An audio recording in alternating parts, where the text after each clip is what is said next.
Hey everybody, what's going on? Welcome to Big Dumb Monsters. I'm Chris. I'm Nick. And this week, it's our holiday, it's our Christmas special.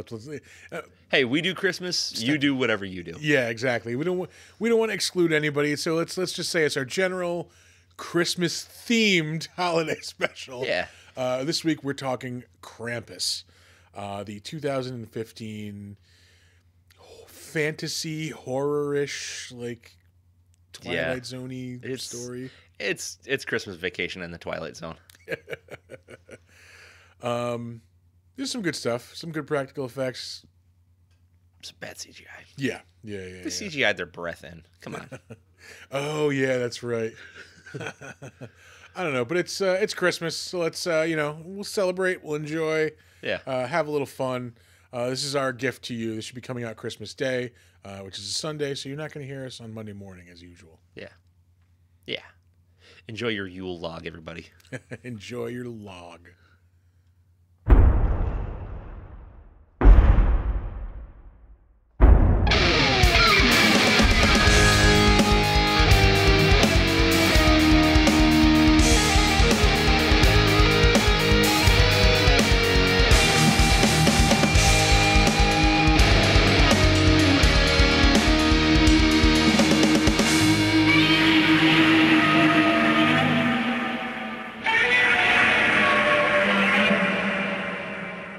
And then I slept till 9, which is like unheard of for me. That's right. Yesterday I got up at 11:30. Holy shit. I felt like such a piece of shit. Yeah, I would. I have not done that in so long, and I would like. I mean, you're talking to somebody who would get up at like 2 p.m. some days. Like, yeah. I used to be like that. Yeah. Yeah. I've just like burned out and exhausted, and I was like, I don't have anything to do, so I'm just gonna fucking sleep. And then apparently that means sleep for 12 hours. So yeah, sometimes it just happens. Yeah, that was a complete accident, but here we are. Anyway, yeah, I think I got up at like 8:30 today. Yeah, I rolled out. I woke up. I just saw like the 07 like on my clock. I'm like, oh, 8:07, like right on target. And like I sit up a little bit, 9:07, like, oh shit. Yeah. Yep. Fucking that got away from me a little bit. Yeah. That will happen. Because like usually when I have the movie to watch, like it's the first thing I do in the day, because like I just want to get it out of the way, like so I know it's done. Yeah.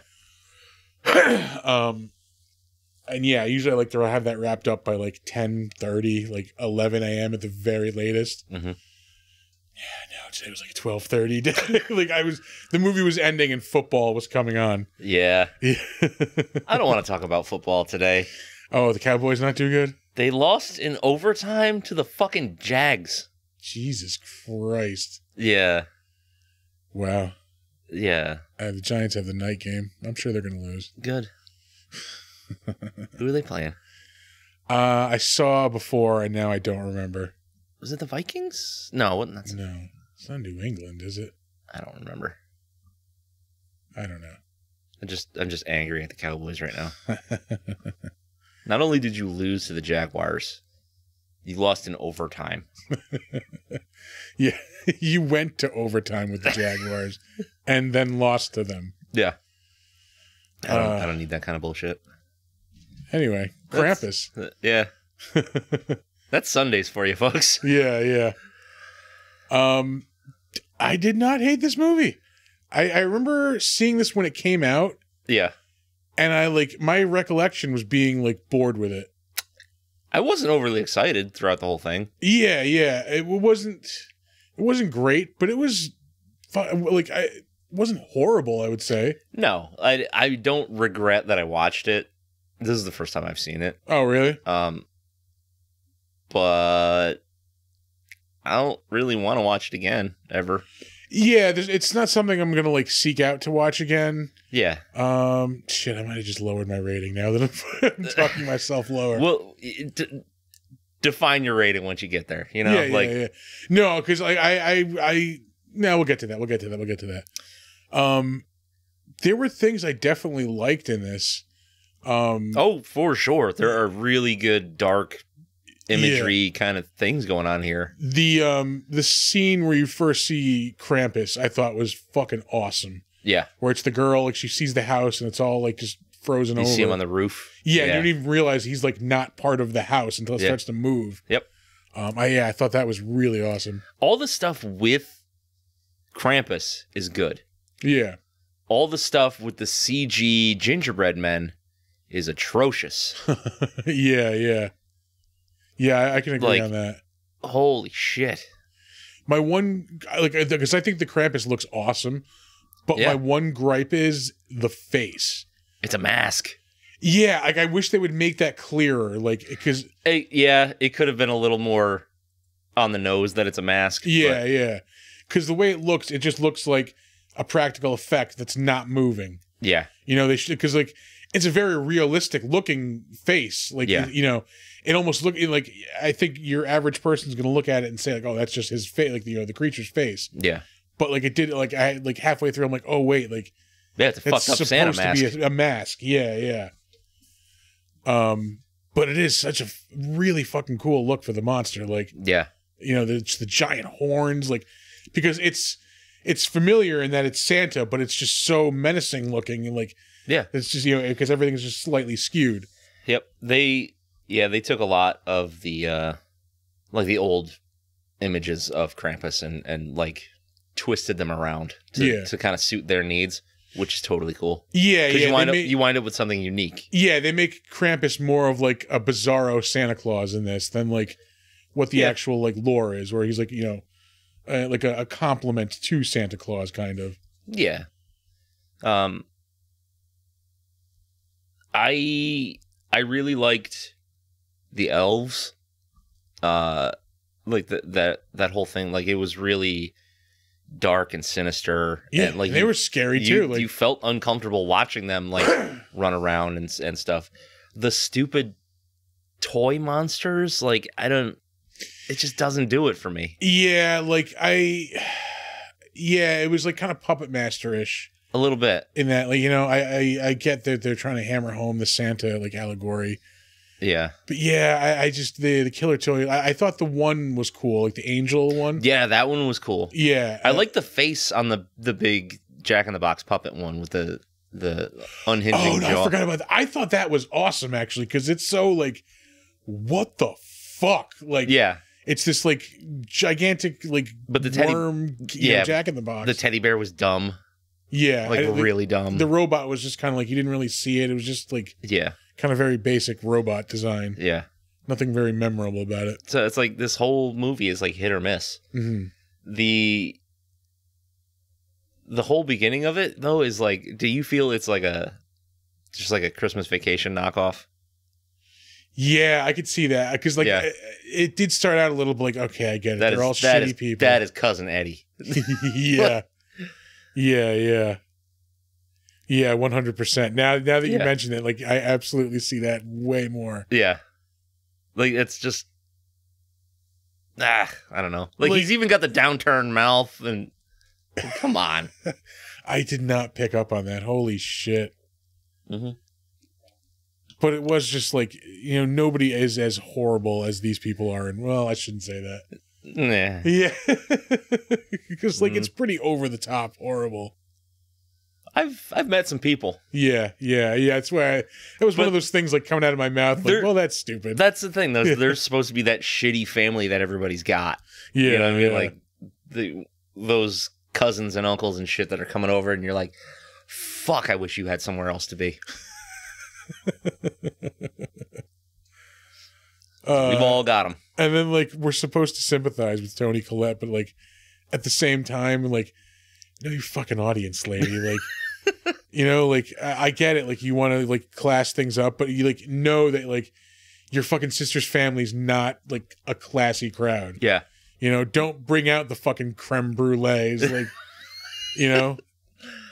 Yeah, you're wasting your time. Yeah. Crack open a fucking bag of Chips Ahoy. Let's all fucking have fun.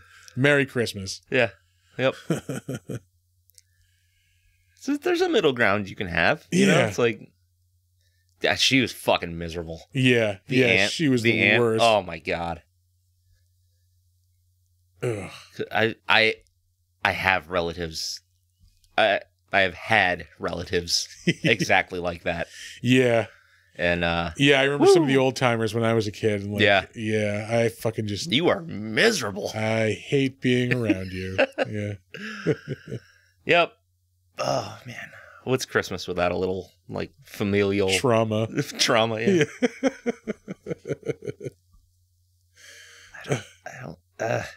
I don't know. It's just like nobody in this family is really all that likable. Yeah, like there's not. Like Adam Scott is just like a fucking mush. Like he's just wallpaper. Like you know. Yeah. Because like he's not bad.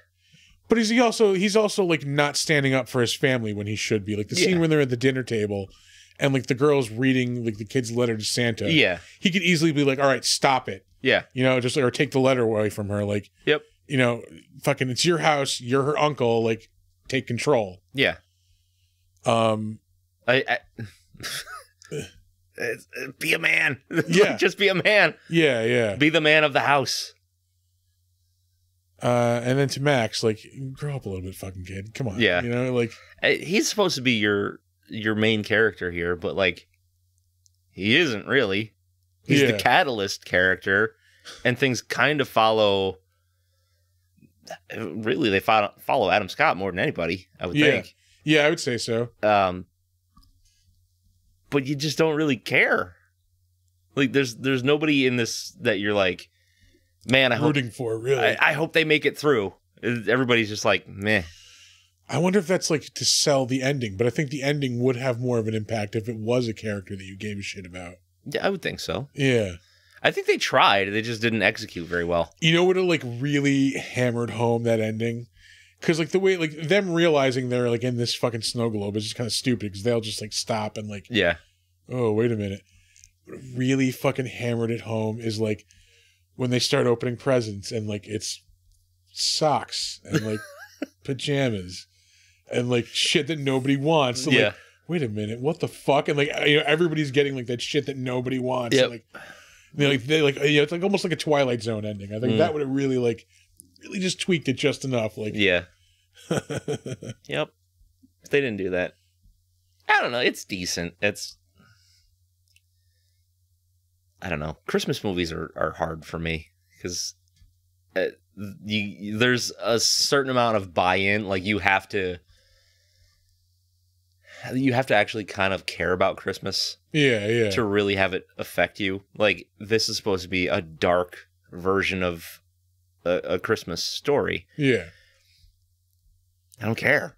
Like, you know what I mean? It's like, a dark version of a Christmas story? Every fucking Christmas. I mean, I don't want to sound like, you know, like that guy, but like if you are presenting me with a Christmas themed movie, you really have to sell a lot for me to buy in. So the family has to be like people I want to care about. The monster has to be like so bad that nothing else is like, are you all right over there? Oh, you're just tangling yourself up in your wires. Yeah. I had my wires. Yeah. I was trying to resolve that without calling attention to it. No, I'm gonna call it out every time. But yeah, I don't know. Christmas is lame. Yeah. And so people who love Christmas probably have, you know, a more intense feeling about things fucking with Christmas. You know what I mean? Like again, like she got the torch out for the creme brulee. Like again, like just you hate these fucking people. Why would you go through the lengths of like bringing out your creme brulee torch, making creme brulee? Like you just got a torch just for the creme brulee. Here's a fucking cake I bought at the goddamn supermarket. Enjoy. I don't think she's supposed to hate them. She wants them to come over and have a good time. Like, I think she's trying to impress culture upon them. Also, maybe rub it in their face a little bit. Maybe, yeah. I don't know. I don't. Yeah? Yeah, no, I'm thinking, like, I think she does hate them. I think, like, they're only there out of obligation. Like, out of just, like, we know this is what we do every Christmas. Yeah. So, like, let's just keep fucking doing it, even though we hate doing it. Yeah. Yeah, I don't know. Yeah, I will say this. I didn't really start enjoying this until fucking Krampus showed up. Yeah. Yeah. Because until then, it's just dysfunctional family Christmas. Yeah. I've seen that, like, in real life. I'm good. I'm good on that. Fucking dysfunction junction. Yeah. Yeah, this is the scene. Like, just grab, like, hey. Yeah. Knock it the fuck off. Yeah. Quit being a little bitch. Oh, that's me. That is you. Yeah. Let me make sure my phone is on silent.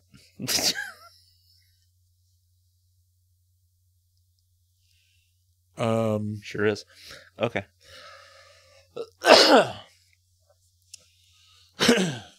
Let's see what else is there to say. Again, I like the practical effects. Like the fucking sleigh, I thought was cool. Yeah. Anything that was real looked decent. The CG, a little weak sometimes. Yeah, the gingerbread men. Yeah, they looked like shit. I will say David Koechner is not my favorite either. No? I think he's wasted on this. I wouldn't even say that. I actually think he's a little bit overrated. Oh, really? Yeah, I mean, like, he is funny and stuff. I mean, like, fucking Anchorman's great. He's great in those movies. Yeah, that's where he shined. Like, that. Yeah. Those kind of characters. But I think once you take a look at the overall product, I think it's very mediocre. Yeah. And plus, I've seen him... I've heard him do, like, podcasts and stuff where he's not in scripted stuff. Yeah. And he is bombing horribly when he's on his own. Really? Yeah. Oof. So I don't know. Maybe my interpretation is a little biased through that. Oh, maybe. Yeah. I just don't need another Cousin Eddie. Yeah, that also. I have one. He's fine. He's. I mean, not anymore. But I don't have, thankfully, that like woodchuck cousin. Oh no, I don't mean I really have one, but like. Randy Quaid was. You can't top Randy Quaid in that character. Yeah, that also. Yeah, but I'm trying. Like, I thought you meant somebody like in actual real life. Fuck like, no. Not that bad. Yeah, so I've got some hill folk cousins though. Hillbillies. Yeah, we're an urban people, so yeah. I mean, I go on the other end of that, that spectrum. A little too urban. Yeah.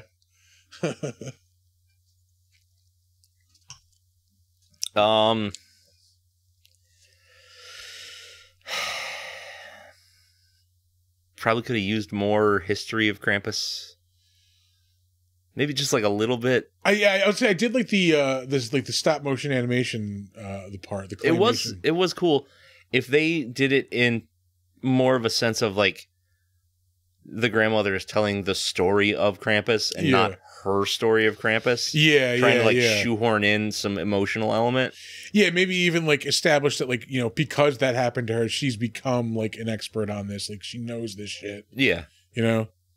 I think that would work a lot better than what we got. Yeah. But man, I really thought that first scene with the Krampus was so cool. All the scenes with Krampus were cool. Yeah. Just that howling noise that, like, he's making as he's, like, bouncing from rooftop to rooftop. Yeah. Yep. I really liked the design, like, with the chains and the hooks and things like that. That was really good. Yeah. The sack full of toys was stupid. Especially, I don't know, maybe my, like, because I know what Krampus is supposed to be and supposed to be doing, it's, like, tainting the movie for me. Yeah, yeah. Because he's supposed to be throwing kids in the bag. It's not a bag full of toys. It's a bag full of bastard children that he beats with a stick. Yeah, yeah. So if you want to ramp that up, okay, he doesn't need toys. Like, it's not part of it. Again, they're kind of going in that he's a bizarro Santa like direction. Yeah, like his toys are dangerous. Yeah, yeah. But we already have dangerous toys. Yeah, like if he's supposed to be like an even more ancient entity than Santa, like why is he ripping Santa off? Yeah, like you know, fucking. Hey man, like I started this shit. Like, he's biting his style. Yeah, exactly. Why are you gonna waste my flavor? Like. I don't know. It's fine. This movie got at least one sequel, right? I think so. I think I got like a prequel where we do learn more. But I didn't realize that until I was doing my research for the Better Known As. Yeah. Yeah, I mean, like it's. I will give it a. I'm not about to rate it, but I mean, like. It's just hard when a movie is so middle of the fucking road. See, I would say it's a little bit above the median for me. Is it? Yeah, yeah. Not for this guy. All right, I think we've hit the 20-minute mark. Here we go. A little like knowledge about the podcast. How the sausage is made. Like.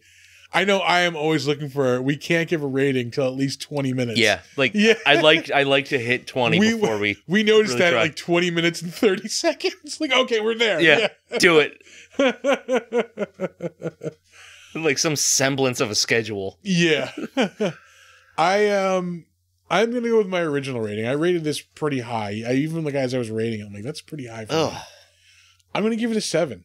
Get the fuck out of here! Yeah, really? Like I said, I got kind of into it. Like I will say, like in the middle, it kind of lagged a little bit. But there's a lot of cool imagery, like the snowmen on the lawn. I thought was cool. Yeah, how like they keep multiplying, and like there's the one scene where like you see like the little like elves, like it was almost Blair Witch-esque. Yeah. The design of the Krampus is fucking awesome. Yeah. Like you said, all the scenes with the Krampus are awesome. The cast is pretty good. There's some, there's not a lot of people in it, but there's some people, some decent actors in it. Yeah, I mean, it worked. It is something, like I said, I wouldn't seek it out, but I would watch it again if I just kind of came across it. I'll throw this on for a little bit. I would have to do a lot of channel changing. It's the if there was absolutely nothing else stop on here, but also go back to the guide and keep searching. There's got to be nothing else on. Oh, Jesus Christ. And I will stipulate, I went back up to the 7 because I feel like I give 6.5s a lot. Yeah. Yeah. I give 0.5s a lot, I noticed. So like trying to go to a whole rating there. You get the whole numbers? Yeah, I think it's better than a 6. 7, I will admit, a little high. This is the worst looking hot chocolate ever. It looks like boiled shit coming out of that fucking old ass fucking kettle. It's just the rust from the inside.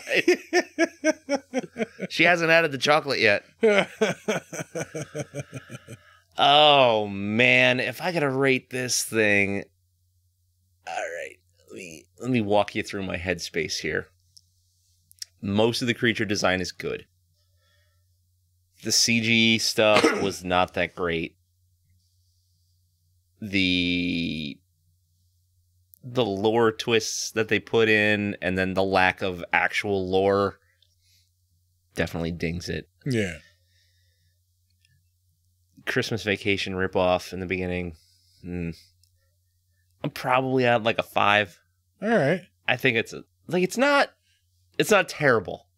So I think this is cool too. The whole effect he has like on the area where like it's just like this impenetrable blizzard that like nobody can get out of, like for some unspecified reason. I think. Yeah. That just makes it kind of even more mysterious and cool. Well, yeah, because you got to think, like, are they already in the snow globe? Oh yeah, and like there's the scene. Like, yeah, that's so fucking awesome. Yeah. No, there are bright moments in this movie. It just overall, I don't know, it failed for me. Yeah. I enjoyed it. Like I said, I did have to go back and like rewind some scenes because I caught myself like looking at my phone, like in the middle, like, oh, okay, yeah, fuck, I got to go back to this. I didn't really pick up my phone too many times because I wanted to see if it was gonna get like really good. Yeah, especially like Act 3 was like, pretty good. Like all the chase scenes and the stuff in the house was good. Yeah. Like, this is when it got good for me. Like, around, this scene. Well, yeah, because at this point is where it stops being a dysfunctional family Christmas movie. Yeah, when it actually becomes, like, a horror movie. Yeah. It does okay for a PG-13, too. Like, it's not...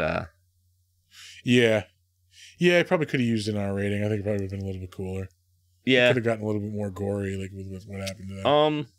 But yeah, I mean, I don't think there's anything overly like you can't watch this with your kids.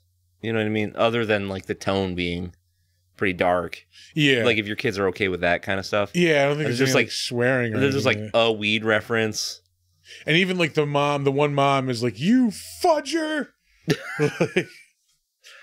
Yeah. It's okay. That was a horrifying scene too. I mean, she literally sees her kid being swallowed by this fucking gigantic like caterpillar, Jack-in-the-Box. Yeah. What the hell was it? Was it The Taking of Deborah Logan? Yes, with the giant the giant mouth thing. Yeah.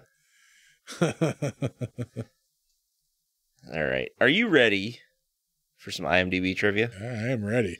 All right, folks, before we get to the trivia segment of the podcast, we want to take a second to tell you about our friends over at Newsly. Newsly is an all-in-one super app for iOS and Android. It picks up the most trending articles on the web and topics that you choose at any given moment and reads them to you in a natural human voice. That's right. For the first time ever, the entire web becomes listenable all in one place. You can browse articles from topics that you choose and start playing, stop scrolling, and start listening to the web. You can follow any topic as specific as you like, from sports, tech, business, science, Bitcoin, or even the Cardassians from Star Trek. It will find you the latest articles and read them to you aloud. It gets Star Trek specific. You can get right down to it. Yep. They even have podcasts as well, believe it or not. You can explore trending podcasts from over 80 different countries. I will let you in on a little bit of a secret. You're going to find the Big Dumb Monsters podcast there as well. I actually have been using this. I've been using Newsly to actually listen to the podcast lately. Have you really? Yes, I have. Believe it or not, I have. They even have digital radio at Newsly. You can download and use Newsly for free now at www.newsly.me and use the promo code DUMBM and you will get a 1-month free premium subscription. So check them out. Head over to newsly.me and tell them, you know what? Tell them the Big Dumb Monster sent you. Yeah, do the thing. And now, back to the trivia.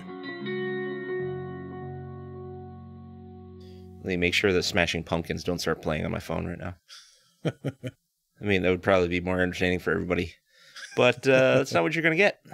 It depends on the era of the Smashing Pumpkins. I mean, like, anything up to Ava Adore, I think, is the borderline. I was listening to Siamese Dream on the way in. Yeah. So. I mean, I think you should just assume if somebody says you're listening to Smashing Pumpkins, that's going to be the album. It's anywhere from Gish to Melancholy. Yeah.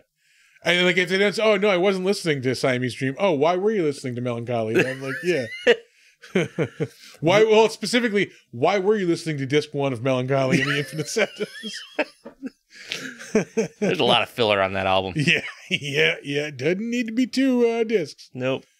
Also, you shouldn't only have to have the crazy remaster version on Spotify that has all the demos and all the cut tracks. Like, I love the Smashing Pumpkins, like I said, up to about Ava Adore. That's when I was like, all right. Even Ava Adore has good songs on it. Yeah, but that was the album, like, a lot of people clocked out on that. I'm done with this after, we're good. We're good. The most recent album got some good tunes on it. Does it? Yeah. So, but I was gonna say I love them, but Billy Corgan is a fucking douchebag. Like, it depends on the interview you see him in. Because I've seen ones where he's like really egotistical and like fucking douchey to the max. Yeah. But I just saw one. It was like an hour and a half, and I watched the whole thing, riveted, because it was more about like his songwriting process and the production of the first few albums, and like it was with Rick Beato, who is basically like a really good jazz musician, producer, like gold and platinum record producer. He's got a YouTube channel. Okay. He does like a lot of like, he'll break down a song and like what makes this song great, etc., etc. So he's like picking parts of songs from the first few albums. It's like, talk about how you wrote this part, or what was going on, or like, how did you get this guitar tone, and like all that kind of stuff. I'd eat that up. Nom, nom, nom, nom, nom. Like, I was gonna say, he was also on Howard Stern talking about how he like witnessed to like a shape-shifting alien, like reptilian alien. Like, oh, goody. Yeah. Ooh. Well, you can't win them all. So. Yeah. Oy vey. Yeah. All right, let me open up my email. Another tangent side note. Yes. One of the worst concert experiences I ever had was I saw the Smashing Pumpkins at Colony Center. Excuse me? Yeah, they put on a concert at Colony Center, and we weren't allowed to stand up.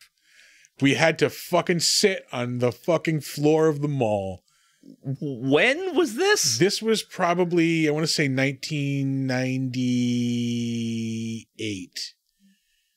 When did Ava Adore come out? Was it 98 or 97? In the ballpark of that. Because it was in that era, because Melissa Aufdermauer was in the band. Yeah. Jimmy Chamberlain was definitely gone. Was he? Yeah, because that was after the heroin thing. Oh, okay. I thought Jimmy played on Ava Adore. Did he? I know he came back, but I thought it was like after that. Oh, I don't know. I don't remember. There's been a lot of versions of that band. But yeah, I actually, I was so uncomfortable that I'm like, you know what? Fuck this bullshit. I actually got up and just left. That sucks. Yeah. Where in Colony Center were they doing that? In front of where like FYE used to be when it had the big giant store. Yeah. There's like it's still like a big like kind of sitting area where they have like chairs and like sofas now. Yeah. But it used to be kind of more wide open, and it was in there. They had like a room for a stage, and that's fucking weird. Yeah, probably like 100, 150 people. You can actually see the video on YouTube of it. Was it for FYE? Yeah. Yeah. Yeah. That makes a little more sense then. Because the anniversary was maybe like the 25th anniversary was like recently, like within the past maybe like 6 months to a year. Yeah. And they had the video on, you can go to watch the video on YouTube.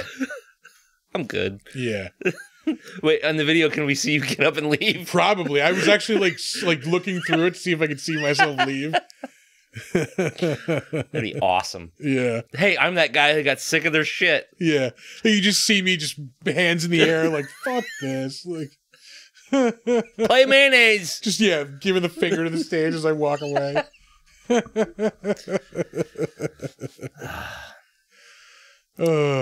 Moral of that story, kids, is listen to the Smashing Pumpkins. Yeah, and never go see a concert in a mall. You remember another fucking side tangent? Do you remember malls? Do you remember like they used to do mall tours? Like Tiffany built her entire fucking audience on mall tours. I want to say 98 Degrees also played Colony Center at one point. Sounds about right. But that's what pop stars used to do. They would do the mall circuit. Yeah. Until they got bigger. And then they would do like the fucking arena circuit. Yeah. Well, let's not give them too much credit. The large theater circuit. No, the biggest boy bands fucking packed arenas. That is fucking true. Yeah. Ugh. It sucks. Meanwhile, Fear Factory is touring in a van this year. All right, let's get on to the trivia here. The film was originally to release November 25th, but was pushed back to December 4th to coincide with the Krampus, a traditional Austrian festival held on December 5th that celebrates the Krampus coming to punish naughty children. Would that really have, like, changed the box office on that? Like, fuck no. Yeah. No, but they just wanted to do, like, a, hey, here's, like, they tie together. Like, when they release a Halloween movie on Halloween. You know what I mean? Yeah, I guess. Yeah. Weak. Let's see here. The Krampus's final design was distilled from various postcards and illustrations of the creature over the years. That is a loud airplane. Yeah. Yeah. I don't know. I guess the most famous one is he kind of looks like just like a humanoid goat, like real skinny. Yeah, like a big goat man. Yeah. Almost like I guess kind of like the Jersey Devil. It's more like a horse goat with wings, with bat wings. Yeah. But like the body shape was like that. Yeah. There's the one painting I've seen. I don't know how old it is though. Like I've seen it like there's a couple like paranormal like face groups books I'm in.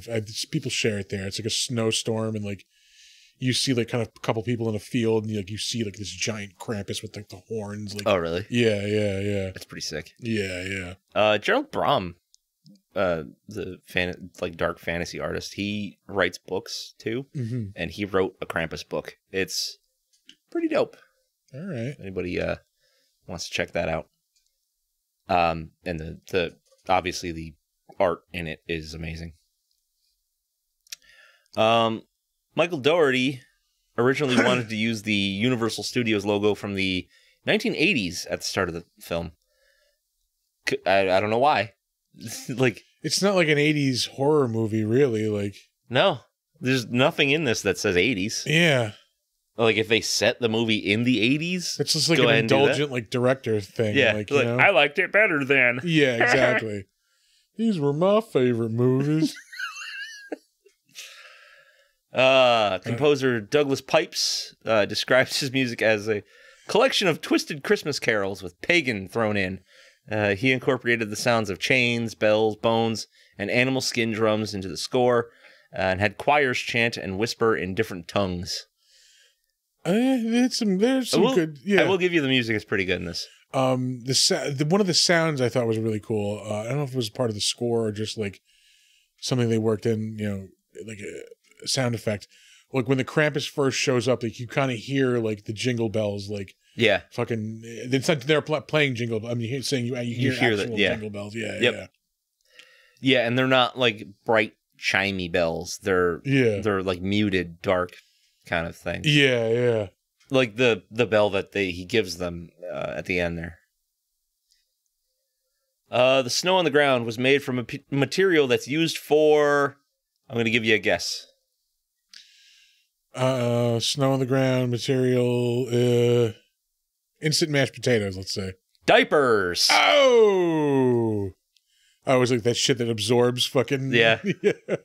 Yeah, they're rolling. That can't be safe. Yeah. You put it on a baby's ass. Yeah, so they're rolling around in diapers. I thought this was a cool scene too, where it's like trying to pull them under the snow. Yes and no, because you never know what the fuck is under there. I think that's what makes it cool. Like it makes it that much more menacing. Like that where you see it like kind of like running away under the snow. Yeah, it's like Tremors. Yeah.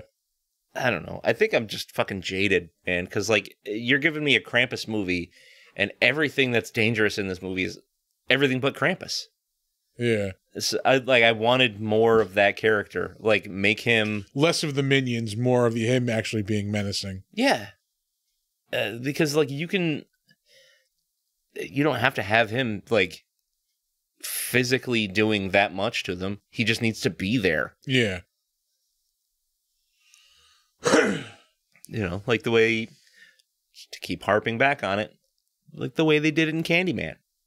He's not always there, but he's always there. Yeah. You know what I mean? Yeah. I fucking love Candyman. We haven't mentioned it in a long time, actually. That's pretty surprising. Yeah, it's been a little bit. The snow on the ground. Yep. Read that.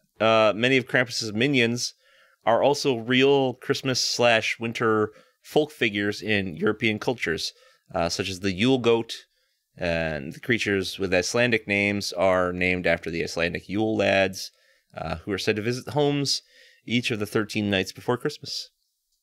All right. Yeah. So, cool little bit of, like, folklore.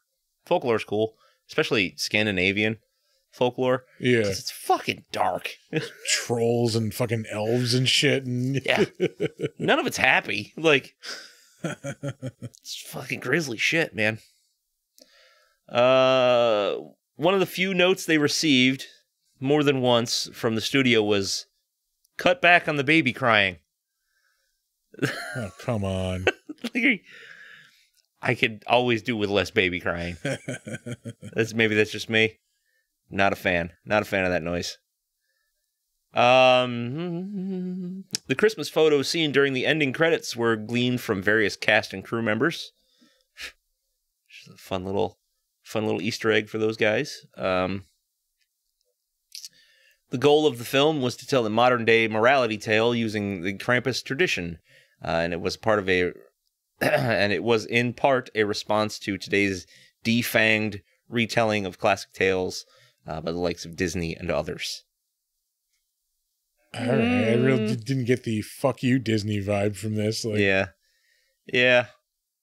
really knocking them out with that PG-13 fairy tale movie. Yeah, like, I was about to say, like, are we jaded on Christmas horror movies? But, like, do we really have that many Christmas horror movies? There were a surprising amount in the 70s and 80s. Yeah. But we don't get that many these days. We get, like, tongue-in-cheek, kitschy, like, stupid ones, like Violent Night, which isn't really even a horror movie. I think you mean awesome ones, like No, it is awesome. It's also stupid. Yeah. It's fucking amazing. Santa's Sleigh, Ginger Dead Man. Oh, like there's nothing in the mainstream really. There was the remake, Ginger Dead Man versus Evil Bong. Yeah, there was the remake of Black Christmas, at probably like 10 fucking years ago at this point. Yeah. But back in the day, you had Silent Night, Deadly Night, the original Black Christmas. Actually, there's another one. There's a new one out. There's like a robot Santa that goes berserk or something. There's another one out based on the Grinch called The Mean One. I saw that. I was like flipping through the Regal app the other day. Yeah, I didn't know that was real. Yeah. I even thought, like, this can't be a real movie. No, it's a real movie. It's the same thing I thought when I saw Blood and Honey. I was like, that's not real. And then I realized that the Winnie the Pooh had gone into the public domain. Public domain, yeah. So I was like, oh, I guess it is. You would think that the Grinch. Yeah, guys, I think his Dr. Seuss's daughter still has all those rights. Probably. I think they probably just can't say Grinch. I mean, they don't have the it can be a green fucking maybe trollish looking. Ah, man, that is tiptoeing on the line. Yeah. All right, back to this bullshit. In Max's room, you can spot toys of Gypsy Danger and Leatherback from the Legendary Pictures film Pacific Rim, which is amazing. Yeah. There are also posters from Rick and Morty and Robot Chicken. Did not. All right. Donner, big Rick and Morty fan. Shouldn't watch that. He's an incel. You wouldn't believe the shit that comes out of his mouth sometimes. Do tell. Like right now, you hear him. Yeah. That's absurd. Great. Here you go. Now he's going to want to argue with you and Talk about bringing the U.S. back to the gold standard or something. Fucking Ben Shapiro of dogs. Two of the gingerbread men are voiced by Seth Green and Justin Roiland.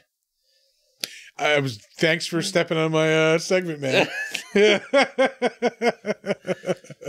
I didn't know that they would be credited. Yeah, I know they're there. Because they just go, yeah. Somehow they got paid for that. I would assume it has something to do with the Robot Chicken tie-in poster. Oh, maybe, yeah. Well, like, this... I was going to say, like, this movie... I don't know. Because, like, a lot of people in this movie have done, like, Robot Chicken. Oh, yeah. Yeah. So maybe it's just, like, people, friends doing favors for friends and stuff. Probably. Yeah. Bro, it was one of those, like, I'll do it for $1 kind of things. Yeah. Put it, just so it's on the contract. Or whatever, yeah. Yeah. When Tom speaks to his mother, he does not speak standard German, but Austrian dialect. The Krampus is most associated with Austria.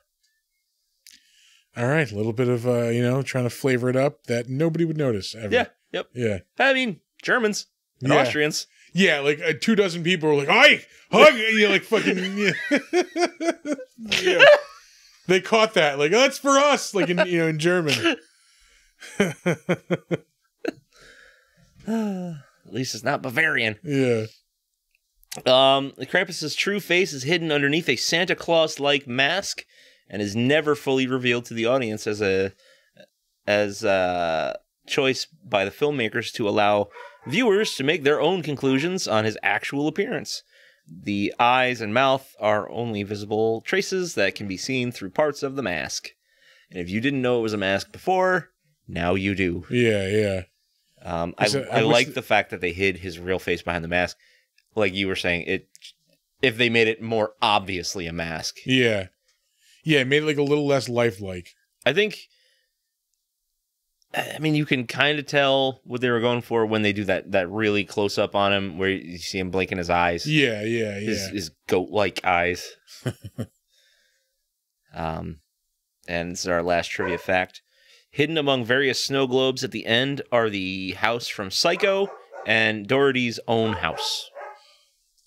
I have survived on, like, leftovers and appetizers all day today. I do not feel well. Oh. Oh, you were full-on Asian last night.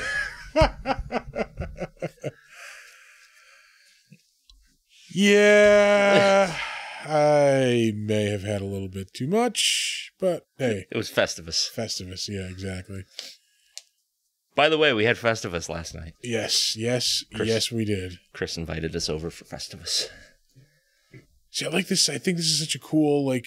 And that's where it ends. Yeah, exactly. Like, this doesn't need to be a CGI, and like, that looks cool enough. It doesn't need to come to life, like, this gingerbread man. He doesn't need to be fishing with a gingerbread man. But it's the concept of, like, they're using a toy to, like, lure the kid in. Like, I get that. Like, yeah. A spoiled kid would go for the free toy, without questioning it. Yeah. Ugh. And, like, again, if this was rated R, they could actually, like, hook the kid with the toy. Yeah. With the hook, I mean, Yeah, with the hooker. Yeah. Because kids love hookers. I mean, it's proven again and again. Yeah, absolutely. Is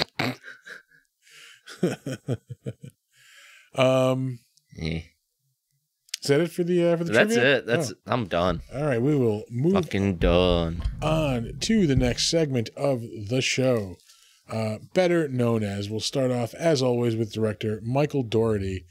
Not many films, feature-length films under his belt. The ones he has, pretty decent. He is most notably the director of King of the Monsters. Godzilla, King of the Monsters. That is the sequel to the first 2014 Godzilla movie. Mm-hmm. Best of the Monsterverse, I'm going to say again. Yep, flat out. Yeah. The other ones he made were this one and then Trick or Treat in 2007. You know, I have never seen Trick or Treat, but everybody that's, you know, like into like more underground horror seems to fucking love it. Yeah, I had never seen it, and then like a couple of years ago, Amanda was like, "Oh, you're gonna love it. We have to watch it." And like I watched it, and like it is a fucking good movie. And I guess it's not even so much underground anymore because you can find there's like merchandise for it. like everywhere. It's a fucking Funko Pop for it. Like, yeah. I think it was an indie film, wasn't it? Probably, yeah.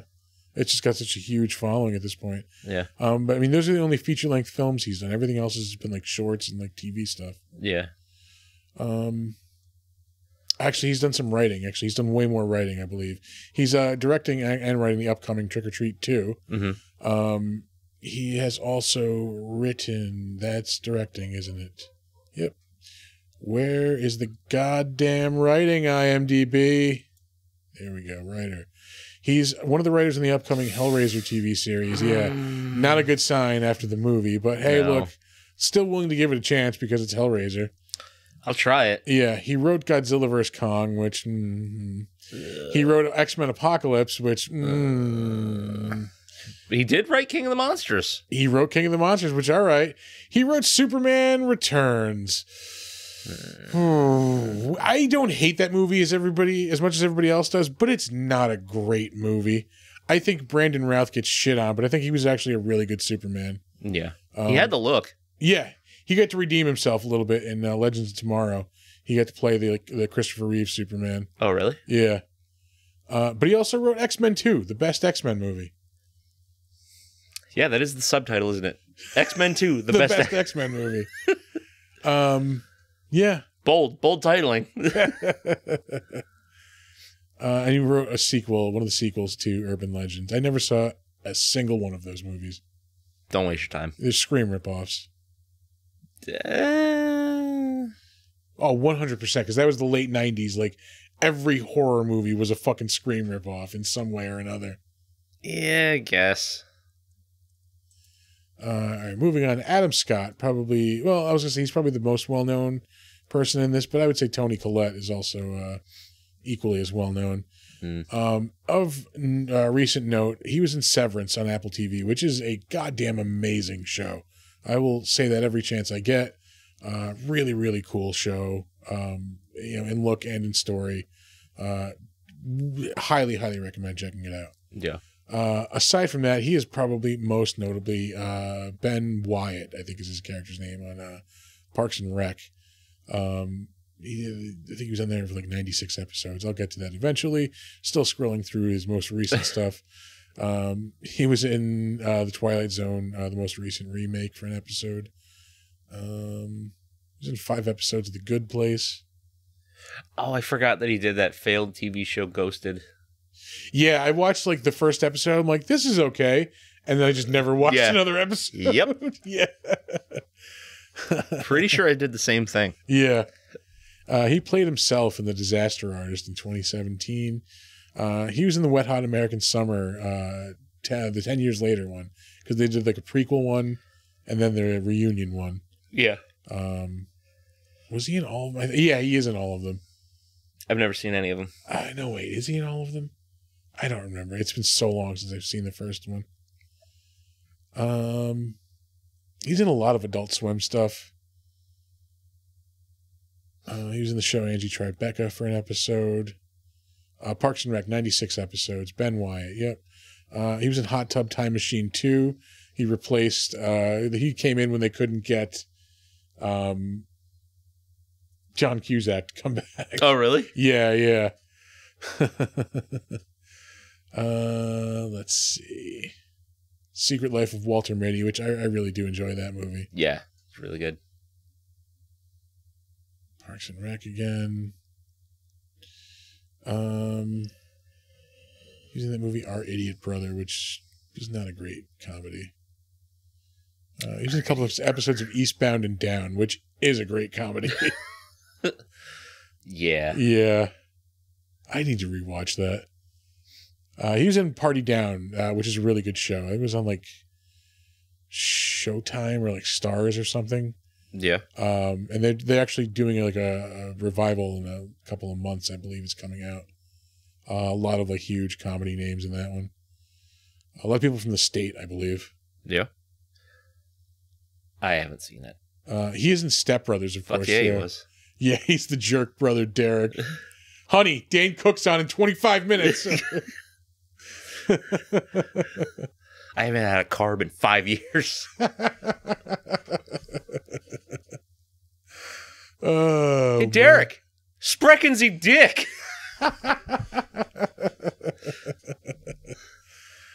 And that's really it for like the notable stuff, I'm gonna say. I mean, like he's got a lot of one-offs on like TV shows and stuff.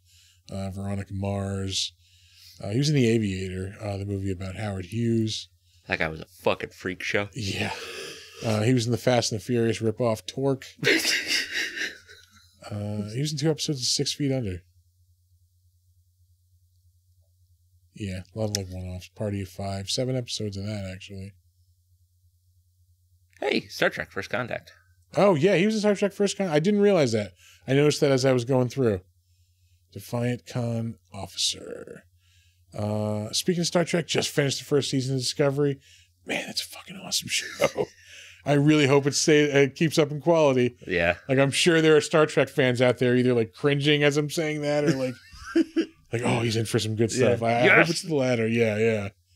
Hope it's the latter. Hey, Hellraiser Bloodline. Yeah, he was also in one of the many Hellraiser sequels, 1996. That was number 4. Was it really? Okay. Yep. I thought that was Hellraiser in Space, or was that 5? Yeah. Well, it's not called Hellraiser in Space. I literally thought it was called Hellraiser in Space. Oh, no. You're thinking of Leprechaun. Yeah. No. That is number 4. Okay. Because there's an in space segment of the movie, but then there's also a like modern day, and then there is a like way in the past. Because it follows a bloodline. Hence. Bloodline. Yeah. Got it. Which is a much better Hellraiser movie than 3 because that was trash. It was ass toilet. He was in 4 episodes of Boy Meets World.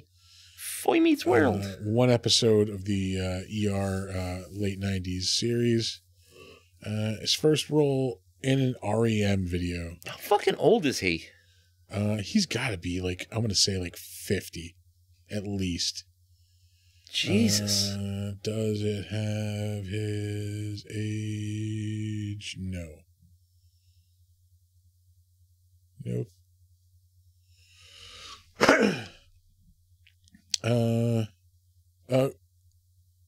Class of 93.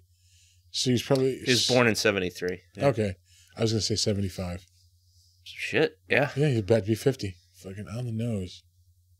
That guy looks good for 50. Yeah. Toni Collette, who played the mom in this. She has also been in a bunch of stuff over the years. She's in Mickey 17. I think is it Bong Joon-ho? Looks actually pretty decent. Looks like a sci-fi like movie. Yeah. Now that I fucking brought it up, figure out what the fuck. Yeah, Bong Joon-ho is the director. Robert Pattinson's in it. He plays like some kind of like hitman, I think, who can like he's like the 17th like clone of this like fucking hitman or something like that. Okay. It sounds pretty cool.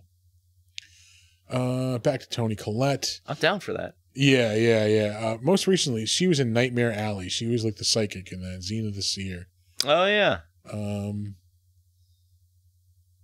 Let's see. She was in Knives Out. That was a pretty good movie too. I haven't seen the sequel yet, but it comes out on Netflix in a couple of days. Mm-hmm. Velvet Buzzsaw was weird. It was like the arty like horror movie, right? Yeah. Not bad. Not bad. I remember like wanting to watch it when it came out, and I never actually did. Isn't it like Jake Gyllenhaal and like? Let's check it out. We're here. Yeah, Jake Gyllenhaal and like Rene Russo. Yep. Yeah.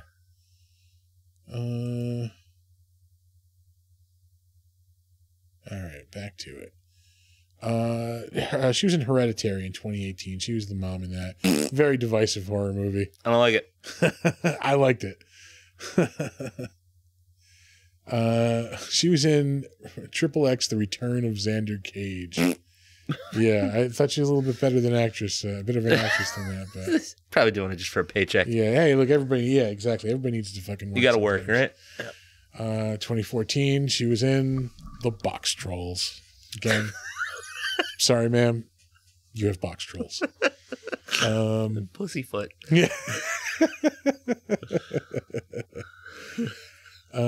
She was in the Fright Night remake in 2000. That movie's fucking 12 years old. Fuck. The Fright Night remake, in 2011, which is really fucking good.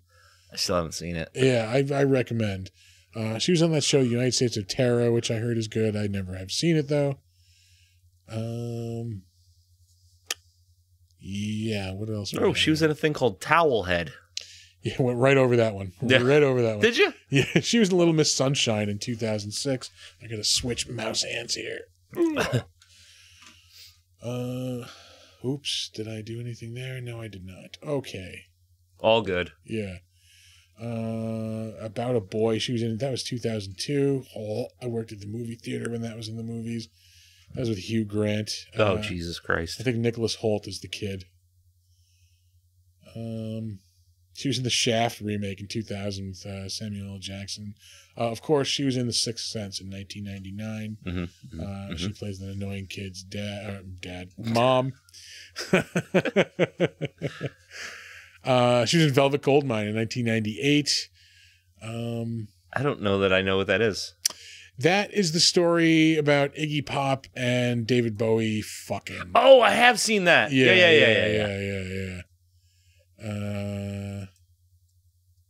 Yeah, but it's not really them. It's like fictionalized. But it's definitely fucking them. Yeah. Heroin's not my main man anymore. You want to be my main man? And she was in Muriel's Wedding in 1994. That was a critically acclaimed movie. I have never seen it myself, though. Moving on, David Koechner. We mentioned earlier, he is in the Anchorman movies, which are awesome. And then, like, we'll look at the rest of the stuff he's in. He's, like, the guy who shows up in a lot of, like... Ooh. He's the punchline guy. That's really... Kind of. He's in the what the fuck is that? Half-Baked 2, which just should not exist. There's no reason for this to exist. Guarantee you Dave Chappelle's not in it. No, stars Frankie Muniz. Harlan Williams they got, of course. Well, what the fuck else is he doing? Yeah, exactly. They got fucking Mary Jane from the first one. Again, what the fuck is she doing? And that's it looks like. Ugh. Jeff Ross. That's not actual Jeff Ross. It's not the Jeff Ross. Yeah. Fuck this movie. This girl's name's Titties. It is. Yeah, I don't need to see that. I don't want that to exist. No. I assume that's going to go straight to video. It's got to. There's no way that anybody's putting up like movie to make like money to make like a real movie of that. Yeah. He's in 57 episodes of American Dad. Is doing voices on that. He shows up in 35 episodes of The Goldbergs. Again, mediocrity. Mm-hmm. He's in the Marmaduke movie in 2022. The bitch who stole Christmas. Bitch who stole Christmas. That bitch done stole Christmas. Oh, that's a lot of F's family. Yeah, he was voicing F his family. He's in these Captain Underpants movies. He's like a recurring character in those. Mm-hmm. See, there's just so much like shit in here. Like every now and again, like, oh, he was on 4 episodes of Drunk History. I never gave a shit about Drunk History. That was a show like I could just throw on if I saw it, but I wouldn't like seek it out. Yeah. Like I definitely laughed at it, but I wasn't like, oh fuck, Drunk History's coming on. Like, yeah.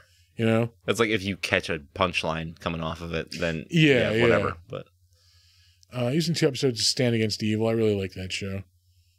That was Dana Gould's show on yeah, that show was fucking awesome. IFC, yeah. It was like a love letter to like horror movies and just in general kind of. Yeah. Lot of crap in here. He was in the show Future Man. That was a pretty funny show. So it was a Hulu show. Hulu. Yeah. Yeah. He was in the Chips movie. Yeah, exactly. Keep on moving. He was in an episode of Bones.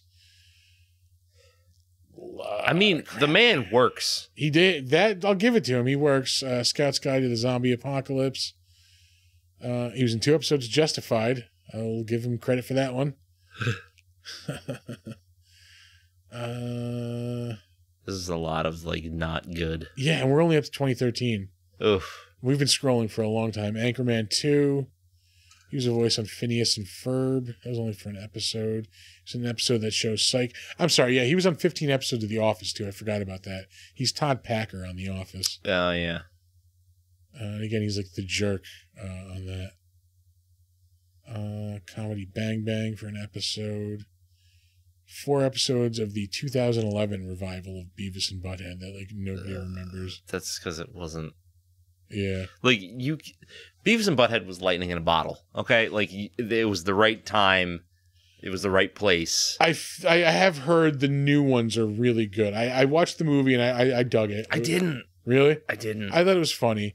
I just haven't watched the series, but I heard it's really good. Like, they basically, like, Captain America'd them, which is the only way you could make that work in, like, modern times where, like, they jumped ahead in time 30 years, basically. Yeah. So yeah, now I'm gonna have to go back and check that out. He was in an episode of Chuck, which I love that show so much. He was in that movie Paul with Nick Frost and Simon Pegg. There we go. I always forget Simon Pegg's name. I'm the other way around. Really? Yeah. 3 episodes of Hannah Montana. Yay. Uncle Earl. Oh, he was in The Waiting sequel. Yeah. Sex Drive was a fun movie. Oh, yeah, I remember that. He's in the 2008 Get Smart. He's in an episode of King of the Hill, Drill Bit Taylor. He's in Semi-Pro, the Will Ferrell comedy. I did like Semi-Pro. Yeah. You ever been punching the jejunum? Spumoni!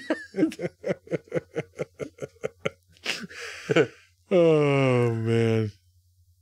Balls of Fury, 2007 comedy. Oh, Dan Fogler. Yeah. I saw that in theater. I think I waited to DVD to see that piece of shit. Yeah. It was a piece of shit. Yeah. It's a shitty comedy, but it had its moments. Yeah. Snakes on a Plane. He was in that movie. He's fucking from 2006. Ugh. Jesus Christ. Oh, here we go. He's in Talladega Nights, the Ballad of Ricky Bobby. I love that movie. Yeah. I love it to death. So you love grapes? There's so many great lines in that movie. Just want you to know, I spread my butt cheeks as Mike Honcho.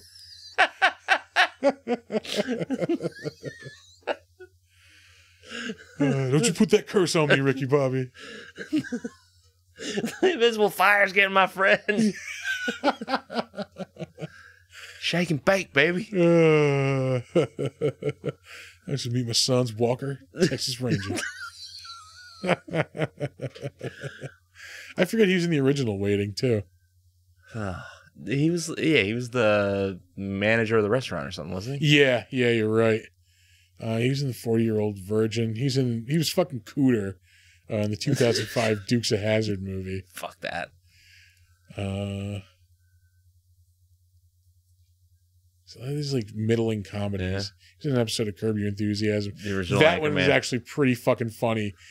He fucking Larry David like hires these like live like manger actors to play like fucking like Mary and Joseph and like because his in-laws are coming in over and like they're all fucking Catholic. Yeah.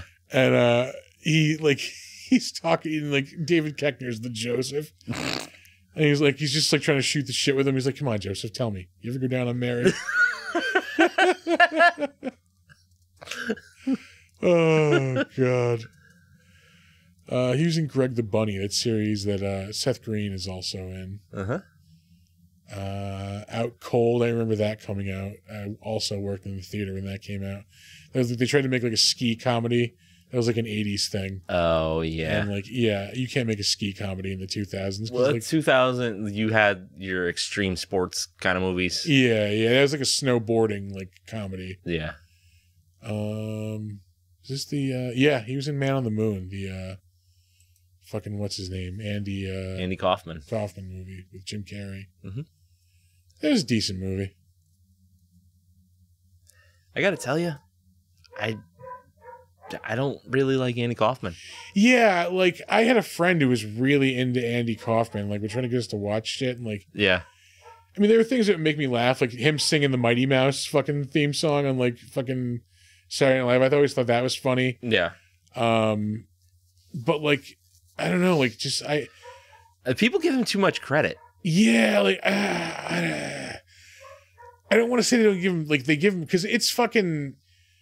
To do what he does, to give that much commitment to a fucking bit is really hard. But at the same time, like, is it worth going that deep into a bit? Like, that whole thing with him and, like, wrestling and, like, him wrestling women and, like... The wrestling thing I do like. Really? Like, I thought that was fun. There were, like I said, there were, like, things here and there that I really thought were great, though. Like... Yeah. There was this one where he was doing, like, a talk show parody. And like, I think like Johnny Carson always had like, made sure like his desk was higher than like the guests were. Yeah. So like they have Andy Kaufman, like they start the talk show off and he's at his desk and he's talking and it just looks normal. And like, you know, tonight we have our first guest and it pans out and like his desk is like 10 feet tall, like above the fucking guest. Like shit like that was hilarious. Like, yeah. But yeah, just like I don't know, some of that other weird shit. Like I just couldn't get into it. Yeah, like people go like, "Oh, he's a comedic genius," and like nobody thought it was funny then, but it's hilarious now. It's not. Yeah, it really isn't. I mean, like he was doing the long game, sure. Yeah, but for what? Yeah, like, yeah, like the payoff. Maybe it's just not my taste. I don't know. Yeah, like I'm trying not to shit on it because again, I know how hard it is. Like to not laugh at like your own jokes sometimes like is impossible. Like to not do it for that long and not even crack and not even make it look like you're joking. Yeah, is so hard. And like, yeah, I couldn't do it. And like, I don't get it. I don't get like. There's got to be a payoff for the bit. And like, yeah. Yeah, I don't know. Yeah, like when he would do, like he would do that character shit. He would dress as, who the fuck was it? It was a character that he made up, and it was like a manager kind of sleazebag fucking guy. Oh, Tony Clifton. Yeah, Tony Clifton. Yeah. Like he was like a lounge singer. Yeah, that's not funny. Like it's just not. Yeah, I mean, like I've seen a couple of bits where I got some, you know, I laughed at Tony Clifton. Yeah. But yeah, I don't know. He's real hit or miss for me, and like it's mostly miss. Yeah. Yeah. I don't get it. Yeah. And again, I don't want to shit on like what he does because I appreciate it. I understand how hard it is. I'll shit on it. I don't care. He was in the Austin Powers sequel, The Spider Shagged Me. Don't remember that. He is in Dirty Work, which I love that movie. That movie's fucking hilarious. He was in Wag the Dog in 1997. That's really it for the notable stuff. Yeah. One episode of the Jamie Foxx show. Yeah, one episode of Mad About You. Allison Tolman, who played Toni Collette's sister in this. The really only other thing she was in of note, she's been in things here and there. She was in Gaslit recently. That was like a Showtime show about like the Watergate burglary, and like there's a lot of huge people, and like Julia Roberts was in that. Yeah. Sean Penn, plenty of other people that I'm forgetting. Patton Oswalt, I know, was in it. She was on that show Minx on HBO, which is notable now because it was just canceled, even though they're literally about to finish wrapping, like filming on the season. Really? It's one of those things just like, we're going to get rid of it. We changed our mind. Yeah, we're canceling it, and we're just going to rip it off the fucking, off the service for no discernible reason. Shit. Yeah. It's one of those weird, like, business things that they're doing at HBO lately, which don't make any fucking sense. Yeah. Anyway, that's a different conversation. She was in the Castle Rock series for a couple of episodes. I watched the first season and like, I wanted to like it more than I did. Yeah, I heard the second season was better. The one about what's her name from Misery? Yeah, Annie. I don't remember her last name, but it's about her. Yeah, because the first season wasn't really like set in a thing from the Stephen King verse. It was just kind of all over the place. There were like hints of things like here and there. Yeah. Yeah, I don't know. It really didn't really hit with me. Yeah, I wanted to like it, but no, it didn't happen. She was in a couple of episodes of Brooklyn Nine-Nine. She was in that Will Ferrell, Amy Poehler movie, The House. She was in Fargo, one of the seasons of Fargo, which was really, really fucking good. Like her character is in the season before it, the one that takes place in the 70s. Yeah. And the next season is like, it takes place, it was in 2014. I think it takes place in like 2008 or 9. I think we've talked about the show before. Do I have to give a shit about the movie to enjoy the show? No, not at all. Yeah, no. Because I don't. Yeah, no, I even like, because the show is like an anthology and I watched it out of order. Yeah. So I watched season 5 first, which I fucking loved. It was awesome. And was that the one with Chris Rock? Yes, the one set in like the 50s in Kansas City. And like, you know what? I'm just gonna watch it. So I went back and watched 1 through 4 that I'd missed. Yeah. And they're all really, really good. Okay. Comedy Bang Bang she was in for an episode. That shows up a lot throughout the credits here. A lot of like comedy actors in this. Yeah. She was in a couple episodes of The Mindy Project. She was in an episode of Barney and Friends. Wow. Her first actual real on-screen and notable role was in the show Prison Break in 2006.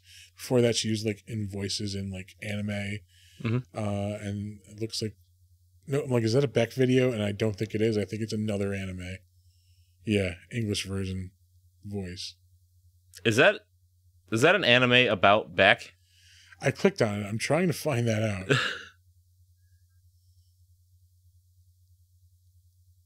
No, not at all. It's weird. Hey, it's got Taliesin Jaffe as one of the voice actors. Taliesin Jaffe is one of the players on Critical Role. Oh, okay. Let's see. And that's really it for Allison Tolman.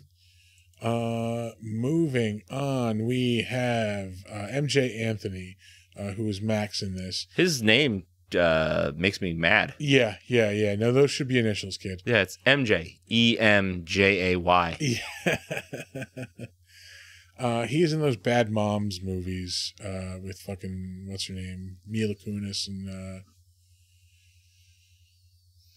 I saw the first one. Yeah, the woman who plays Agatha Harkness and fucking Scarlet Witch there. Yeah. WandaVision. I don't remember. Whoever the fuck. Yeah. God damn it, that's gonna fucking bug me. Yeah, well. Catherine Hahn. There we go. And Kristen Bell's in those movies also. Yep. He is also in the movie Chef with Jon Favreau and holy shit. We talked John about Leguizamo. There we go. I was going to say, we talked about it not that long ago. Yeah. I really do want to watch that. It's a really good movie. Never gotten around to it. Yeah, I recommend it a lot. Like I said, it makes you want to cook. And that's really about it for this kid. He was in an episode of Grey's Anatomy. Mm-hmm.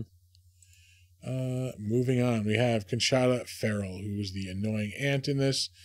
You see her in a lot of stuff, and you go, oh, her. Yeah, she's the tell it like it is, battle axe old lady in everything.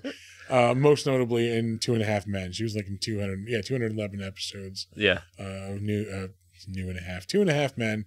Aside from that, she was in Erin Brockovich with Julia Roberts, and she was also in Edward Scissorhands, which I almost watched today. I'm like, that is a Christmas movie. Like, I'm kind of in the mood. Like, I feel like it's gonna be on Christmas Eve when we're at my in-law, like my in-laws, like sitting around. Like, yeah, I'm gonna wait for it till then. It was on at my sister-in-law's house not too long. I think it was there 2 weeks ago. Yeah, it was on. I was like, oh yeah, I remember this movie being really good. She was also a voice in the Frank and Weenie movie, so she's done a couple of things with Tim Burton. Frank and Weenie is pretty good. Yeah. And she was notably on ER in the 90s and 2000s and ER in the 80s as well. Jesus. Both versions. The sitcom version and the fucking drama version. She was in the Mask cartoon. She was in voice in that. She was also in 2 episodes of Duckman. I gotta find where I can stream Duckman, because like most of what I remember from that show is like, I feel like schizophrenia on screen. Yeah. You know, like, do I really remember it, or is this just a fever dream of a thing that I might have seen? Friday night, like in the late 90s, all hopped up on like, you know, candy and video games. Yeah. Like, yeah. Duckman's coming on. Like, yeah. Yep. That's kind of how it was, too. Yeah. Cool. Wings is over. Duckman's on. She was in the movie True Romance also in 1993. I can't believe that movie's 30 years old. Fuck. She was on the show Dinosaurs in the 90s for an episode. And I think it's really it for the notable stuff. You found one. No, that's right. There was one in 1989. She played Harriet Lundgren on Murder, She Wrote. Sick. This is our I was hoping we were going to get one. Yeah, it's our one Murder, She Wrote credit for this evening. She was on Who's the Boss in 1988 also. Oh, Sledgehammer, 1987. We'll always bring that up. Oh, more old people solving murders. Matlock, 1986. Yep. Fucking Night Court, man. Yeah, Night Court. That is about to have its revival come out, which I don't remember seeing too much of it, like when it was originally on. It came back on in syndication, I think on like FX or something, when that channel first came on, like in the late or mid 90s. Yeah. And I remember watching them again like then, and that was a really funny show. Yeah. And like, I don't know if I need more of it. Because it was just like funny courtroom stuff, right? Like it wasn't. Yeah. It was set in the courthouse. Or the courthouse, yeah. So like there would be courtroom stuff. There would be stuff in like the cafeteria or like, you know, in some of the offices. BJ and the Bear. Oh yeah, BJ and the Bear. She was in 5 episodes of that. 1979, 1981. Trucks and monkeys, man. Trucks and monkeys. Truckers and monkeys. She was also on the Fuck Boat for 2 episodes in 1979. Bitsy Sheldon. Fuck Boat. The Fuck Boat. Soon we'll be fucking at sea. That's not how the song goes, but that's how it should go.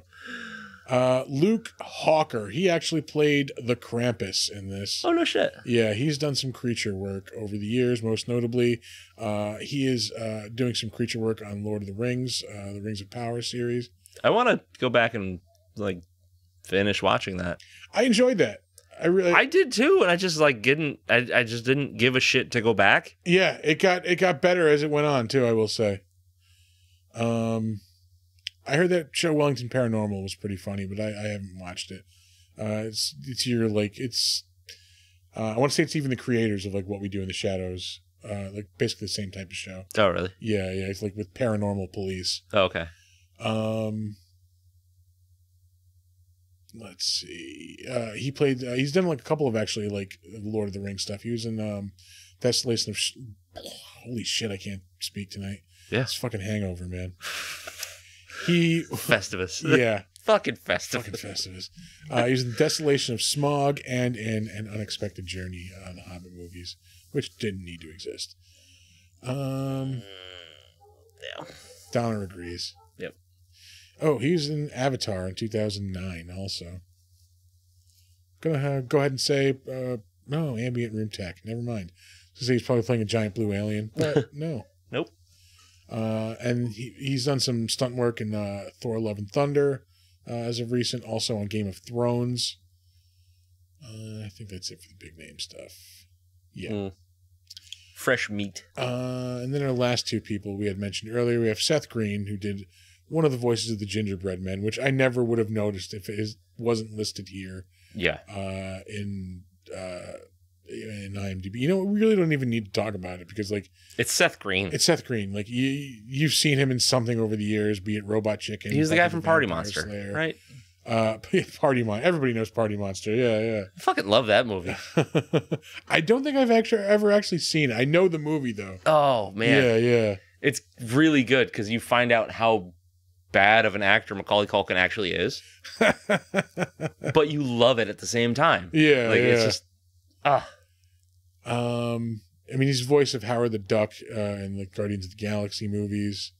He played David Bowie in Historical Roasts. I didn't know that. Huh. Where the fuck did I go past that? Right under Godzilla King of the Monsters. Oh, Historical Roast, David Bowie. Huh, all right. Did you watch any of that? I don't think I did. I think I watched the first 2 episodes, and then, like, I was done with it because that was enough. What was the first episode? You remember? Oh, Jesus Christ. I don't. Yeah, hold on. Let's just click on it, I guess. Because, like, all right, Jeff Ross, we get it. You do roasts. Like, yeah. Move on. Is there, like, an episode listing? Yeah, maybe if you pay for it. Yeah, probably. Fucking IMDb. Oh, getting Gilbert Gottfried to do Hitler is amazing, though. Yeah, now I need to go back and watch that. He was the voice of Leonardo on the really good version of the Ninja Turtles on Nickelodeon from 2014 to 2017. Yeah. That was a really, really good show. Did you happen to catch any of this stuff recently about how, like, he had his fucking asshole all in a knot because somebody stole his NFT? Yeah. That's what you get for buying an NFT in the first place. Yeah. Oh man, fucking! Did you see any of the new Donald Trump NFT cards? Yeah. Leave it to Trump to jump into the NFT game literally as right at the end. It's dead. Yeah, it is dead as shit. It's collapsing before everybody's eyes. Say what you will about his presidency, whatever. The man is actually a dumbass. Yeah, fucking idiot. Like. I'm so glad like the NFT thing is over with already. Yeah. Because like it's blockchain is real, bro. These are the same people like who sent like chain letters like in the 80s. I gotta send this on. I'm gonna have bad luck. Yeah, pretty much. Yeah, like you know, if I'm gonna buy this land in Florida, like yeah. Except now they're investing tens of thousands of dollars into monkey pictures. Shit that can be stolen and shit that can vanish. Like yeah. Just like this. Click. Save, click. Yeah. I've got it now you too. You fucking morons. But I own the image. But I can like just copy the image and I have Good for you. Yeah. What are you gonna do with it? Yeah. Because nobody else is gonna want it. There's fucking resale on an NFT. Are you gonna do license it? Yeah. Fuck you. Buy a piece of art. Like physical art. Also, like, I mean, yeah, we mentioned he's Robot Chicken. He's one of the creators of Robot Chicken. Yeah. You know who Seth Green is. Yeah. And then the other voice we mentioned was Justin Roiland, one of the Gingerbread Men. He is one of the creators of Rick and Morty. He's the voice of Rick Sanchez and Morty Smith. He has his own show he created on Solar Opposites on Hulu, which is actually a pretty funny show also. Oh, so it's not like Rick and Morty? We 100 like Amanda and I were like, this is just going to be a Rick and Morty ripoff, and like, yeah, it is very like sci-fi humor, but it is like very different also at the same time. Yeah, but he's just doing the same voice like for fucking the lead alien. Is it just his voice? It's just Rick Sanchez, like you know, as an alien. But I don't know, it's pretty funny. And like he's done a lot of voice work over the years, mostly like a lot of Adult Swim stuff. Mm-hmm.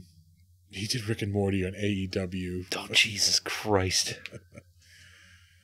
He's in Mystery Science Theater for an episode as a Gizmonic Institute emergency announcer. I did some voice work on Adventure Time. I do like Adventure Time. So I've never seen any of that. I remember when Adventure Time. This is old man time. So Adventure Time started as a short, just on the internet. Same thing with Rick and Morty. It was originally the Adventures of Doc and Marty. It was like was it? Yeah, it was supposed to be Doc and Marty from fucking Back to the Future. Yeah. But it was just like a 1-episode thing, just floating around the internet, and then it got picked up by Cartoon Network. Huh. I'm just going through all of his stuff to make sure I don't miss anything notable. Eat My Shit. Yeah, let's not forget Eat My Shit in 2007. What the fuck? There's a Tenacious D video in 2006. The Real Adventures, Animated Adventures of Doc and Marty, 2006. And again, I will defend that show. It is brought down in reputation by its overzealous fans. It is fucking hysterical. And that'll do it for the Better Known As this evening. Woo!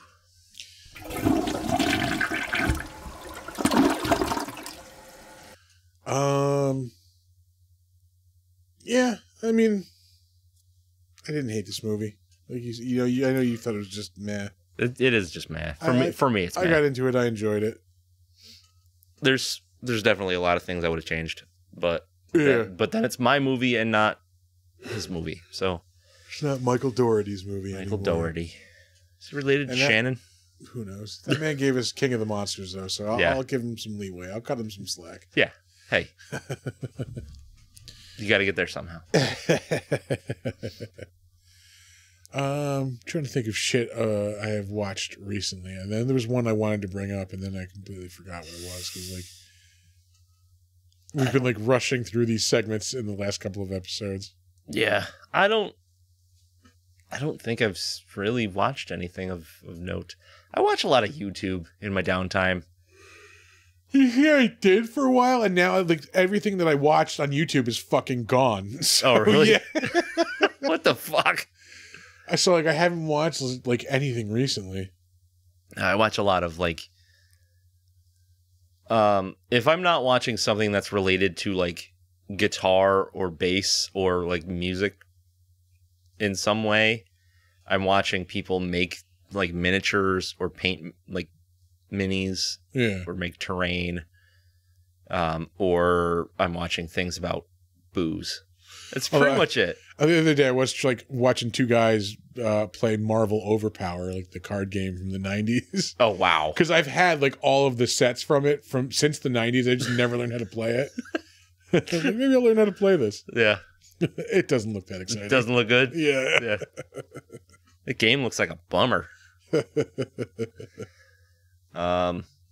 Yeah, I don't know. I wish I was more into other things, but I'm not. Yeah. So, I don't know. I just deal with it. I keep wanting to play video games, but then I lay in bed and watch YouTube on my television. Like I'm a fucking 13-year-old. Not monster related, but I did just watch The Unbearable Weight of Massive Talent. Yeah. Fucking Nicolas Cage plays himself. Yeah. Amazing movie. I gotta see it. It is hysterical. It's him and Pedro Pascal. And it's this buddy comedy. Yeah. I think we talked about this last week. Did we? Oh my God. We did, yeah. Yeah. I'll recommend it again because it was so good. It's so funny. Yeah. Yeah. Check that out. Jesus Christ. I don't know, man. My being into things is waning real hard right now. Yeah, there's not much out that's grabbing my attention. Amanda and I are fighting to get through Midnight Club, the Mike Flanagan show. Yeah, it's not that it's bad. It's just meh, middling. Yeah, it's also canceled already. So I know there's. Is it really? Yeah. God, because he signed a deal with Amazon, so I think they're just gonna fucking. Well, yeah, because he's doing the Dark Tower show. Yeah, it's a fucking TV show and 2 or 3 movies. Which. Fingers crossed. Let's hope they actually get it right this time. Yeah. Oh my God. I think Did you read those books? No, but I know that the movie that we got from it was not great. It has nothing to do with those books, basically. It was a weird mashup, and then also a bunch of invented shit. Yeah. Yeah, that didn't need to happen. So I don't know. I'm excited to see the series. I'll definitely watch the series. Like, yeah, I just want it to be like the books because the books are so good. If anybody out there has not read the Dark Tower series by Stephen King, do yourself a huge favor. Dedicate a whole chunk of time and read those books. Yeah, like I said, I know a lot about them, so I'm wondering if they will end the series at the point where Stephen King is like, you should stop reading here, or if they will continue the story past that point. Oh, you mean? Because I know a lot of people who say I really wish I stopped reading at that point. Oh, no. Yeah. Carry on. The whole series is good. Okay. And the ending is fun. Like the final ending. Because if I'm not mistaken, there's literally a point where he's like, okay, this would be a great spot to stop reading if you want, or you can keep reading on. Not that I'm familiar with. I thought somebody had told me that. But it's very likely. I feel like I have mystery hair in my face right now. Yeah. Yeah. It's there somewhere. I know. Might just be a mustache here. Yeah. One of those old man nose hairs dangling down. Yeah. Don't like those. That lady's weird. Yeah, I think we might have mentioned this before. I know I've talked about this before. I don't get the fascination with Jennifer Coolidge. Yeah. I don't why do I think this? Why is this lady supposed to be funny? I don't get it. She's not. She's am I supposed to laugh at the fact that she's a fucking mess? I don't get it. I know that wine mom. Yeah, exactly. Those people are just sad. I don't know. Fucking Cowboys lost. We can check if the Giants are. Oh shit! The movie ended. The movie ended quite a while ago. Yeah, we're starting something else. Yeah, let's check out football. Hey, this is exciting for everybody listening, right? Dun, dun, dun, dun, Two nerds dun, watching football. Dun, dun, dun, dun, dun, dun. Yeah, this is the episode we get sued for. Yeah. Did you ask permission? I thought you could just watch it on the cock, but I will switch to TV. I don't know. I don't think you can. Maybe. I thought for sure you could. Kill the sound. Yeah. Who knows? Giants of the Commanders. That's who it is. Yeah. Remember when they used to be the Redskins? Didn't these fuckers just play? Didn't they just tie the Commanders? 2 weeks ago? Yeah. I think you're right. No. And they're losing, of course. It was 2 weeks ago. Wasn't it the Eagles that tied? No, the Eagles kicked the shit out of them. That was last week. Yeah. Okay. Never mind. Don't mind me. Yeah. They, man, I hope the Giants lose. Fuck you. I don't know if anybody has noticed, but me and Chris are on the opposite sides of a lot of things. A lot of things.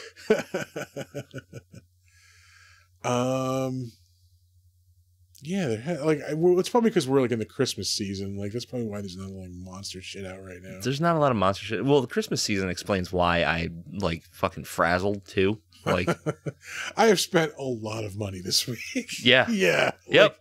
Between Festivus and Christmas, I have spent a lot of money this week. And I'm not saying that to brag. I'm saying that oh fuck, I've spent a lot of money. I gotta check this out. Let's fucking reel it back. Yeah. Because as much as I love buying gifts for my children and my wife, I also have bills to pay. Yeah. So, fortunately, there's a five check month. So, damn. Yeah. I usually make out pretty good at Christmas. Yeah. I've gotten to the point where I assume you state workers get a good bonus. Fuck no bonus. No. Go fuck yourself, bonus. That's it. Yeah, we'll let you take time off and not bitch about it too much. That's your bonus. Oh shit. No, because I just gotten to that point in my life where like I need money. I don't mean that like in a greedy like I love money way. Like just no, I need to like pay bills. Like I don't want anything. Like anything I want, I like I'll buy. Like there's nothing like major, you know. Anything like just tiny stupid things to make me happy. Basically, like other than that, I just want to pay my bills. Like that's it. Yep. You know. I do know. And it drives my wife crazy when I tell her I don't want anything for Christmas. Yeah, I don't just. What do you want? Like I don't care. I don't even say I don't care. I say I don't want anything. Yeah, I don't want anything. Oh, I actually did say like specify. I got AirPods this year because I really wanted AirPods. Yeah, but other than that, like again, like I'm good now. Like that's it. Yeah, you know, I think I told her I wanted a new game pad like controller for my computer.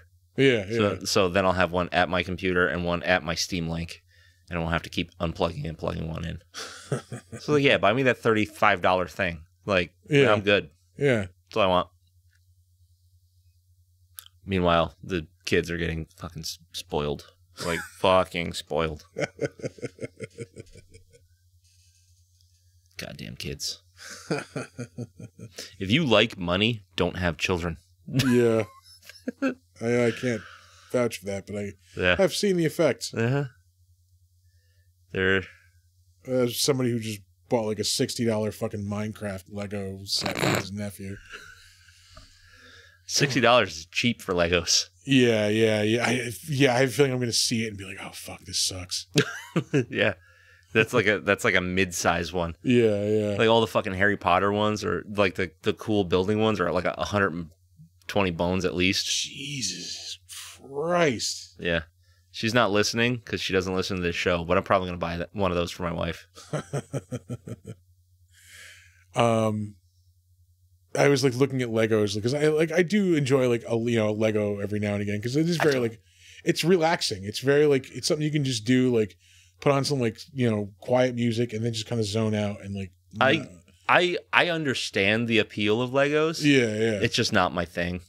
And I was like, ooh, I wonder if they have like the fucking Ghost Rider car in Lego, and like not realizing that I own the Ghost Rider car in Lego. It's right on my shelf over there. You know what they actually just recently put out is a Lego version of the Trench Run. I saw that. Yeah. I almost bought that, and then I bought the figure from Pawn's Labyrinth from Pan's Labyrinth. Yeah. But I did see the Trench Run Lego set. Yeah. It's pretty sick looking. There's another one too. Is it Speeder Bike one? I think maybe. Oh, on Endor? Yeah. Maybe. I'm pretty sure. Like there's a Hoth run. It's a Hoth one also. Oh, really? Yeah. That's pretty sweet. Yeah. Yeah, I don't know. Lego's just not really my thing. I've never been like a jigsaw puzzle kind of guy either.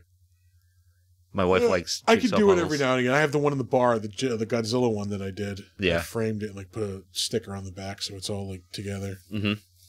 Actually, I was buying Shelly some actually really sweet puzzles for a while. The pieces are plastic and they like click together. Yeah. You've probably seen them hanging in our windows. But they look like stained glass when they're done. Okay, yeah. And so, like, when the sunlight shines through them in the windows, it looks like stained glass. Yeah. And because the pieces, like, click together, you don't have to, like, frame it. Yeah, that's pretty sweet. Yeah. Actually, I have a model kit here that Amanda bought me that I've been meaning to put together. That's a thing I have to do. For my birthday, she got, her and the boys got me the creepy coop from Wacky Races. Oh yeah. That's pretty sweet. I don't know why, but like Walmart has recently put out these like giant displays of like all these like old models. That's awesome. Like car models. Yeah. So they've got like the car from the Green Hornet is in there. Fucking dope. I'm gonna have to move stuff around because she got me the model like that goes with that Godzilla model, the King Kong one. Yeah. So I might have to like move them over there so they're under the King Kong versus Godzilla print because they're from King Kong versus Godzilla. Yeah. Shit around, stuff is cool. Yeah.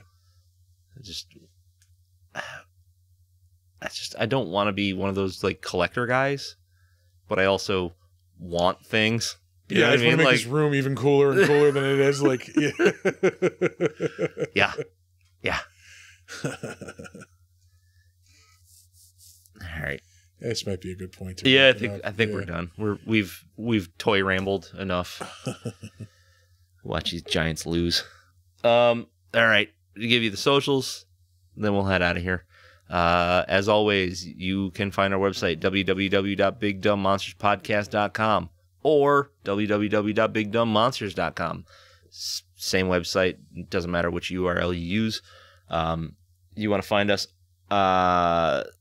like something to watch, something to drink, shoot us a suggestion for the show, anything. You want to email us that, you go ahead and do that at bigdumbmonsters@gmail.com. If you want to find us on Facebook, we are Big Dumb Monsters Pod. We are on Slasher, the all horror social media network. We are Big Dumb Monsters Podcast.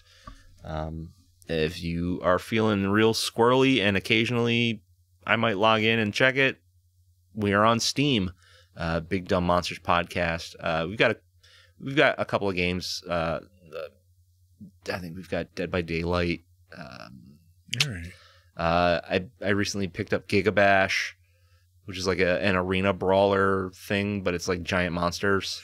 We should maybe like after the next Saratoga, like try to set up like a group event, like gaming thing, maybe with folks at the table. Like, hey, like, yeah, if you're interested, like sign up now. We'll put it together in like the next couple of weeks. Yeah, we could. Yeah, that'd be cool. Throw together a Discord. Yeah. I like that. I like that idea. Yeah, it's a good idea. Yeah, write that down. We'll remember that. Oh yeah, we sure will. May is a long way away, buddy. You can also check us out on Instagram at big_dumb_monsters.